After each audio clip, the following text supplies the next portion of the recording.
আসসালামু আলাইকুম। কাছে দূরে যে যেখান থেকে ভিডিওটি দেখতেছেন, আশা রাখি আল্লাহর অসীম রহমতে সবাই ভালো আছেন। আলহামদুলিল্লাহ আমরাও ভালো আছি। এই তো নতুন দিনে নতুন আরও একটা ভিডিও নিয়ে হাজির হয়ে গেলাম আপনাদের মাঝে। আজকে আমি দেখাবো যে বাড়ির আনাচে কোনাচে কিছু ময়লার জন্য বাড়িটা একবারে নোংরা দেখা যায়। আনাচে কানাচে কীভাবে আমি পরিষ্কার রাখি আর আমার বাড়িটা চকচকা দেখা যায়। কিছু কিছু জায়গা আছে দেখবেন সবসময় মানুষের চোখ পড়ে ওই জায়গাগুলিতে, আর ওই জায়গাগুলি নোংরা থাকলে পুরা জায়গাটাই মানে নোংরা দেখা যায়। তো আমি কিভাবে পরিষ্কার করি ওটাই শেয়ার করতেছি। তো আমি একটু হুইলের গুঁড়া লেবুর রস নিয়েছিলাম এখানে, মানে আগে এগুলো এনেছিলাম মনে ছিল না, তো আবার দেখানোর জন্য একটু হুইলের গুঁড়া আর একটু লেবুর রস দেখাইছিলাম। তো লেবুর রস আর হুইলের গুঁড়া দিয়া আমি এই জায়গাগুলাই যে চকচকা জগজগা বানাবো। আসলে লেবুর রস দেখবেন কি হলুদ যে কোনো ময়লা কাটে সহজে। আর এই যে দেখেন আমি যদি 20 বছরও এই জিনিসগুলা ব্যবহার করি তাহলে এই জিনিসগুলা সাদাই চকচকাই থাকবো। আমি সবসময় এরকম সিস্টেমে পরিষ্কার রাখি সবসময়।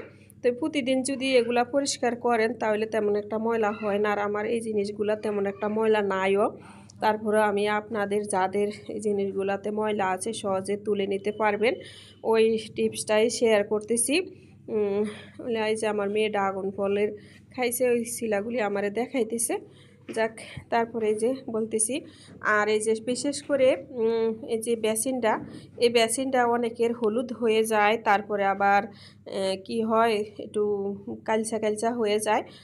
তারাও কি করবেন, একটু হুইলের গুঁড়া সাথে হলো কি বলে এই যে হুইলের গুঁড়া আর লেবুর রস লইয়া চকচকা জগজগা করে রাখবেন না। আবার দেখা গেছে কি এই যে থালাবাটি যে জায়গাটায় মাজেন পরিষ্কার করেন এই জায়গাটাও দেখবেন কালারটা অন্যরকম হয়ে যায়। আমি অনেকে দেখছি, অনেকে কি আমার বাড়ির দোতলা তিনতলায় যেসব মানুষগুলা থাকতেছে আমাদের বাসায়, ওদেরও একই অবস্থা। তো প্রায় সময় যদি যাই কথা বলতে বলতে রান্নাঘরে দাঁড়িয়ে যদি কথা বলি চোখ পড়ে, তো এই চোখের লজ্জায় কিছু বলতেও পারি না, খালি দেখেই চলে আসি। আসলে কি বলবো, লাখ লাখ টাকা খরচ করে বাড়িঘর করার পরে যদি একটা জিনিস দেখি নষ্ট হয়ে যায় চোখের সামনে অনেক খারাপ লাগে, কিন্তু আফসোস করি মনে মনে, কিন্তু বলতে পারি না।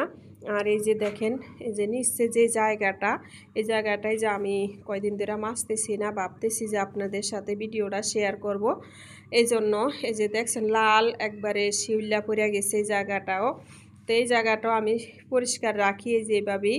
আমি এই যে দেখেন একটা সোফা নিছি হলো গুণাতারের, এই গুণাতারের সোফাটা সব বাসায় থাকে কম বেশ, যারা হাঁডি পাতিল মাজার জন্য প্রায় সব আপুদের ঘরেই থাকে। তো এরকম আর সহজেই এলো যে এই গুণাতার দিয়া ঘষা দিলে সহজে উঠা যাবে। আর এই যে দেখেন এই যে কোনা কাঞ্চি, এই কোনাটার ভিতরে যে আমি একটু ঘষা নিছি। কোনাটা প্রথমে একটু লাল দেখছিলেন, খেয়াল করছেন কিনা জানি না ভিডিওতে। এই কোনাটার ভিতরে যে আমি একটু ঘষা দিছি, দেখেন চকচক করতেছে। এই যে দেখেন একবারে সাদা চকচক করতেছে।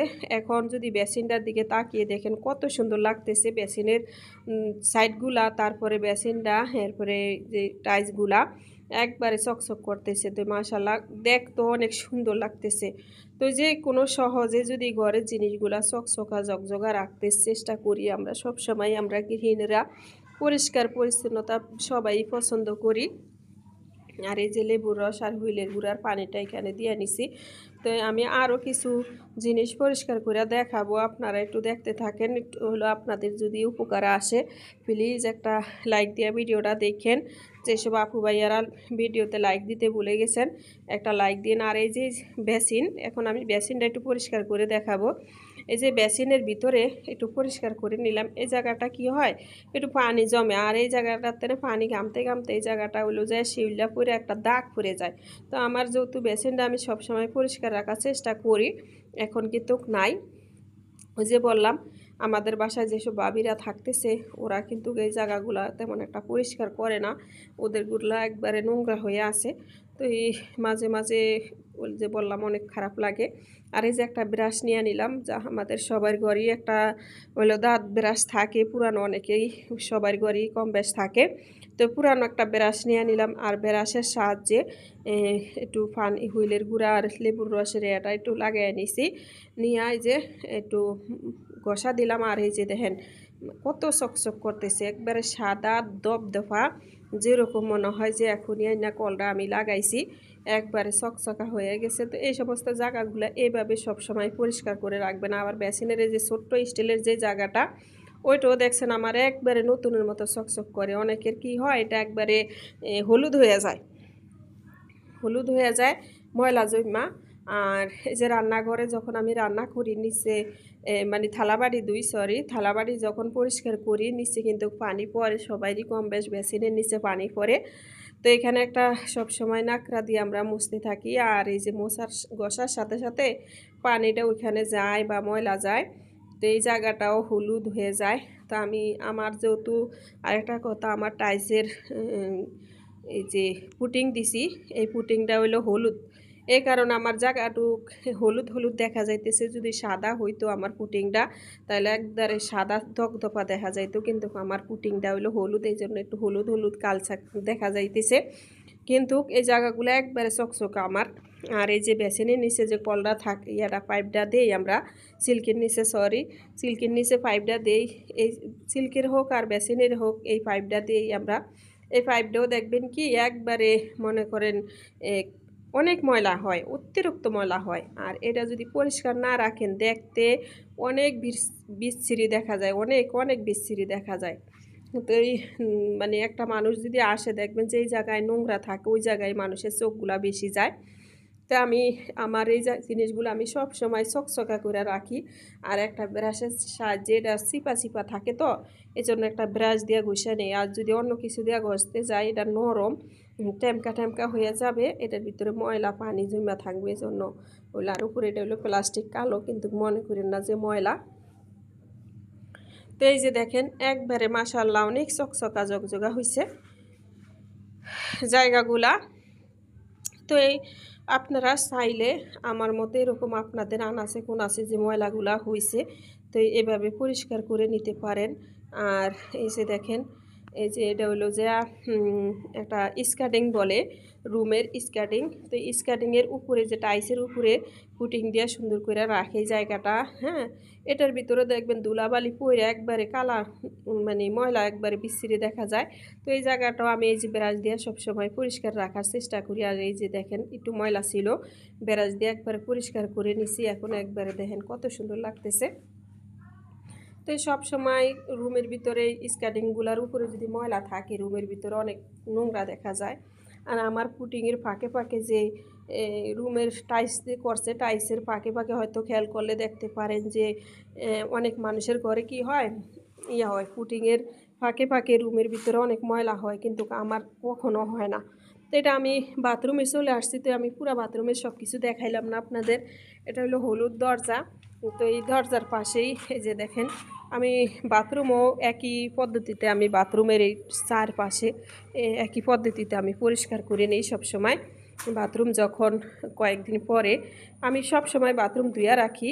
তো কয়েকদিন পর পরই যখন দেখি যে একটু বেশি হলুদ হয়ে যাইতেছে, তখনই একটা ব্রাশ নিয়ে, তো ব্রাশের সাহায্যে এইভাবে আমি পরিষ্কার করে নেই, যাতে বাথরুমটা আমার চকচকা থাকে। তো আমাদের বাসায় যে খালা কাজ করে, তো ওই খালায় বলে যে আমি অনেকের বাসায় কাজ করি, কিন্তু তোমার বাথরুমের মতো এত পরিষ্কার কারো বাথরুম দেখি না। হ্যাঁ, পরে আমি বলি খালা আমি অনেক কষ্ট করে পরিষ্কার করে রাখি সব সময়, যেহেতু আমার নিজের বাড়ি, এই জন্য আমি চেষ্টা করি সব সময় যে আমার বাড়িটার কোনো জিনিস নষ্ট না হোক, পরিষ্কার থাকুক। কারণ আমার স্বামী অনেক পরিশ্রম করে, অনেক কষ্ট করে এই বাড়িটা করছে। তো কারণ একটা স্বামী যে কতটা পরিশ্রম করে, কইরা তারপরে টাকা জমিয়ে একটা বাড়ির কাজ করে, এটা একটা স্বামীই বোঝে।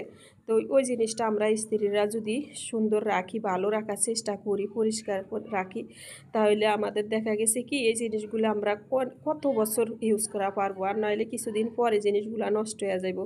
তো আমরা হাতে ধরে তো নিজের জিনিসগুলো নিজেরা নষ্ট করতে পারি না, এই জন্য সবসময় চেষ্টা করি। আর এই যে দেখছেন ব্যালকনি, তো ব্যালকনি বর্ষাকাল তো প্রচুর বৃষ্টির পানি আসে, আর যেহেতু আমার ব্যালকনিতে কিছু গাছ আছে এই জন্য এই জায়গাটা বেশি রকম ময়লা হয়েছে। তো এই জায়গাটাও আমি এই যে দেখতেছেন কয়েকদিন পর পরই ব্রাশ দেওয়া পরিষ্কার করি। তো অনেক দিন হয়েছে আমি ব্রাশ দেওয়া পরিষ্কার করি নাই।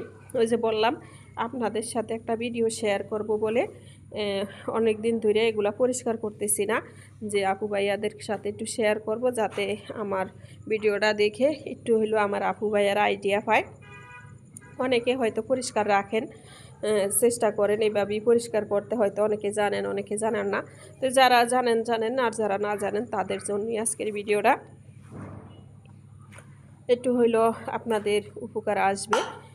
কারণ এই জিনিসগুলাই যে দেখছেন কীরকম দেখছেন প্রথম, আর এখন দেখেন কীরকম। এই যে এই সাইডটা দেখেন আর এই যে এই সাইডটা দেখেন, তাইলে বুঝেন কতটা নোংরা দেখা যাইতেছে ওই সাইডটা, আর এই সাইডটা পরিষ্কার করার পরে কতটা চকচক দেখা যাইতেছে। আসলে সৌন্দর্য, মানুষ আমরা যেমন নিজের স্কিন বা নিজের চেহারাটা সবসময় সুন্দর রাখার চেষ্টা করি, আসলে মানুষ বাড়িঘরের জিনিসগুলো এরকমই। নিজের চেহারাটা যদি সবসময় সুন্দর রাখি, সুন্দর দেখা যাবে যত্ন করে রাখলে। তেমনি বাড়িঘরও যদি যত্ন করে রাখেন তাহলে দেখতেও সুন্দর লাগে। তো এই সবসময় চেষ্টা করি আমি। তো যতই অসুস্থ থাকি, যতই যাই থাকি, তারপরে আমি আমার বাড়িঘরগুলা সব সময় চেষ্টা করি সুন্দর করে রাখার। তো এটাই আপনাদের সাথে শেয়ার করছি। আর এইদিকে হইলো যে ড্রাগন ফল, ওই ফলের খোসা দিয়ে আমি একটা জেলি বানিয়ে নিতেছি, ওটা আর আপনাদের সাথে পুরাটা শেয়ার করিনি, কারণ অলরেডি অনেক প্রিয় আপুরা খালি ভাইয়া বলি, অনেক আপুরাই শেয়ার করছে। তো আজকে আমি আর শেয়ার করলাম না আপনাদের সাথে পুরো রেসিপিটা। তো খাইতে মাশাআল্লাহ ভালোই লাগছিল, মজাই লাগছিল। তো আমি এটা হলো জাগো কোলেস্ট্রল বেশি, ওদের জন্য নাকি অনেক উপকার। তো আমার স্বামী যেহেতু সারা জীবনের জন্যই ডাক্তার নিয়মিত ওষুধ খাইতে দিছে, কারণ ওনার কোলেস্ট্রলের সমস্যাটা অনেক। তো ভাবছি তাইলে ওনাকে একটু বানিয়ে দিই, যাতে উনি খায় একটু উপকারে আসে। আর এটা হইলো আমি উপরের শিলাটা একবারে ফালাইয়া দিই নাই, যেটা মানে সিদ্ধ করার পরে ওইটা হইলো যে যেটা পানির কালার আসছিল ওইটা। আর এটা হইলো উপরের একবার মেন খোসাটা, তো এটা দিয়েও বানিয়ে নিছি, ওইটা দিয়েও বানিয়ে নিছি, দুইটাই বানিয়ে নিছি আমি। আর যেহেতু আমার নিজের গাছের কোনো মেডিসিন নাই, এজন্য আমার দুইটা দিয়ে আমি বানিয়ে নিছিলাম। কারণ এখানে আমি ড্রাগন ফলের ফুলে কোনো ধরনের আমি হলো বিষাক্ত জিনিস ইউজ করি না। আমি শুধুমাত্র আমার রান্নাঘরের যে সমস্ত তরু তরকারির খোসাগুলা থাকে ওইটাই আমি শুধুমাত্র গাছের গোড়ায় দেই, আর মাঝে মাঝে গোবরের সার দেই, যেটা তাও আমাদের বাড়ির পাশের থেকে এনে দেই। এই জন্য আমার জিনিসগুলা অনেক জীবাণুমুক্ত। তো এই যে দুইটা জিনিসই আমার বানানো হয়ে গেছে। আর বানানোর পরে আমার মেয়েটা মাশাআল্লাহ এত সুন্দর করে খেয়েছে, যা কল্পনার বাইরে। আমার মেয়েটা এখনও ফ্রিজের থেকে আমার মেয়েটা বারে বারে নামায় আর খায়। তো ওর বাবারও রুটি দিয়ে বানিয়ে দেই, রুটির সাথে খায়। ওর বাবাও বলে না খারাপ না, ভালোই হয়েছে। এই জিনিসটা দেওয়া যে এরকম একটা জিনিস হয় এটা তো কখনো জানতামই না। এই আইডিয়াটা কই পাইছ, মানে উনি তো আমাকে তুই করে বলে, এই আইডিয়াটা কই পাইছ? তো এই যে দেখেন কটুক হয়ে গেছে। তো আমি বললাম যে আমি ইউটিউব দেখে শিখেছি, কারণ ইউটিউবে এমন কিছু নাই যে শেখা যায় না। এখন অনেক কিছু শেখার মতো মানে ভিডিও করে, অনেক কিছু শেখার মতো ভিডিও আছে যেটা শেখা যায়। তো আমরা ভালো জিনিস দেখি আর ভালো কিছু শেখার চেষ্টা করি, খারাপ দেখিও না, খারাপ শেখার চেষ্টাও করি না। তো এই আল্লাহর কাছে শুকরিয়া, আলহামদুলিল্লাহ। আর এটা হলো লেবুর রস, যেহেতু আমার স্বামীর হাই প্রেশার, তো ওনার জন্য আমি লেবুর রসটা লইয়া রাইখা দিছি। তো সবাই ভালো থাকেন, সুস্থ থাকেন, সবার সুস্বাস্থ্য কামনা করি। আল্লাহ হাফেজ, আসসালামু আলাইকুম।